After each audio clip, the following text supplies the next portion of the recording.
I wonder from your perspective, with just the guy who's hitting the middle of the order usually, what makes a good leadoff hitter for you? What is a good leadoff hitter do? Honestly, I've never thought about it. I just no, it's not the answer you want. Just let the manager do the lineup, and when I get up in the box, just try to have a good at bat and do my job. And if everyone does that, we'll be successful. Maybe a better way for me to ask it is: do you get a lot of information before you're at bat by watching a leadoff hitter or talking with them just as that inning sets up? Hopefully not. Hopefully they're on base. Sometimes you watch. I mean, I honestly, this unless it's a brand new guy, but the scouting reports have gotten so much better over the last few years that you can get a little bit, but it's not that big a deal. Jeff Jones, Belleville News Democrat. All sort of what's the transition been like for you from 2 years ago? You're the new guy arriving here in camp, and you're trying to figure out how you fit, how you feel about a new surrounding. Fast forward 2 years later, there's a different new guy in camp who's coming to you for advice about what it is like to fit in around here and be in those new surroundings. What's that transition been like for you, and how helpful, I guess, do you think you can be to Nolan, given that you've kind of gone through what he went through on a parallel track a couple of years ago? Yeah, I mean, definitely getting traded over, and kind of some similar situations, and I think I told y'all it wasn't that big a transition. Just show up and play baseball, and that's what Nolan is good at, and it's just kind of what I told him too. And it's an easy group to get along with, easy group to fit in with, and I'm sure everyone's welcoming him, and just preparing for spring training and for the season. When we talked to Dylan a bit ago, he mentioned that you shared some mindset type like literature, some books with him maybe to read in the off season to help him kind of get his head where he needs to be. Is that something that you're? I mean, I know you like to share those books around the clubhouse. I guess how much is that a part of what you want to do to make sure that your teammates are kind of all pointed in the right direction where you all need them to be?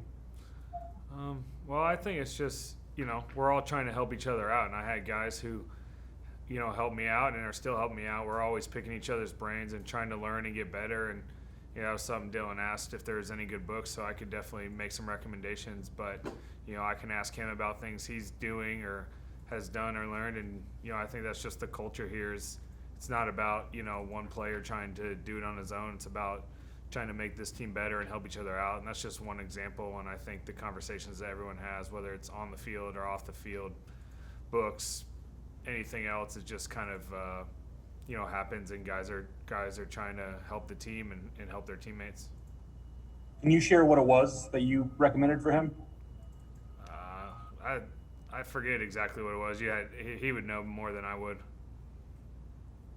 Randy Carricker, ESPN Radio. Hey, Goldy, you played with a really high-impact hitter in the lineup before when you guys got J.D. Martinez in Arizona. Can you explain to us what a difference that makes for you in the lineup when you have another guy like that join you? I wouldn't say so much me. I just think it helps the team. Every good hitter you have is going to help the team. They're going to drive in runs. They're going to get on base. It lengthens the lineup, with somebody hitting in the middle. So, honestly, it doesn't make too much of a difference, for me as an individual or anyone else, but definitely, it's just going to make everyone better and definitely make the team better. It's interesting because we always hear that sometimes guys are pitched differently when another guy like that joins the lineup. So that's not really necessarily the case? I mean, it can happen, but it's not a given. I don't know what it's going to look like or anything like that. So I think, kind of like the first question about a leadoff hitter, my mindset's just to go have a good at bat. It's not really affected too much or the guys before or after me or anything like that. Just try to, go hit the ball hard and see what happens. And, we got all 9 guys doing that, then some good things can happen. But, the more, good at bats we have, the better players, then, it makes everyone's job easier. If there's guys on base, you don't have to hit a home run to score them.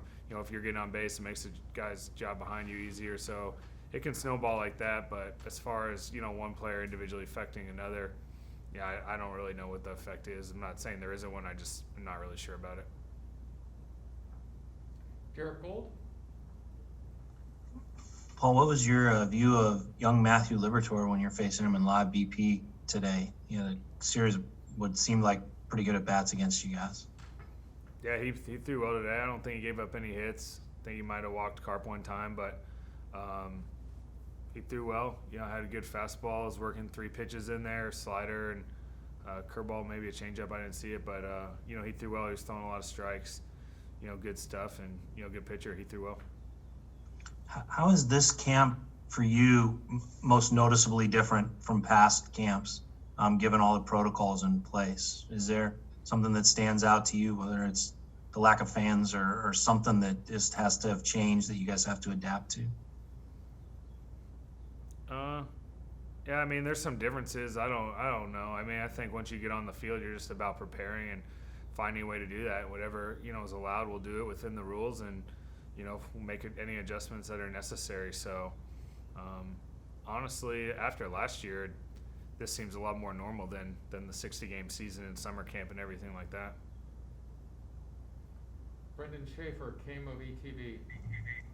Goldy, we've talked in the past about defense as a strength of this team. Just curious your thoughts on what adding a guy like Nolan to third base does for a group that already has been pretty strong in that area.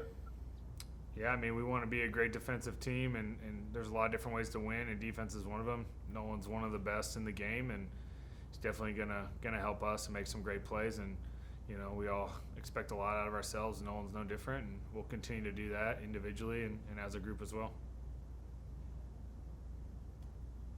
Any more questions for Paul Goldschmidt? One other quick thing. Schilt told us today that Flaherty is going to be the opening day starter. You've been around him both for that strength or that stretch where he was, you know, among the best pitchers, and then saw him kind of adjust to the schedule last year that you guys all had to adjust to. What are you seeing in Flaherty as he kind of, I guess, positions himself or establishes himself in this league? I mean, he's a great pitcher, and you know, he's definitely earned it to start on opening day. I know he wants that. He wants to be as good as he can be, probably the best pitcher in the game. And I know he's going to continue to work hard and try to do that and give us a chance to win. I know all of our players will do that, and you know, he just is going to continue to compete out there. He does that as good as anyone, and we'll do it right behind him and as a group as well. Randy Carricker? Hey, Goldy, one more thing about the defense.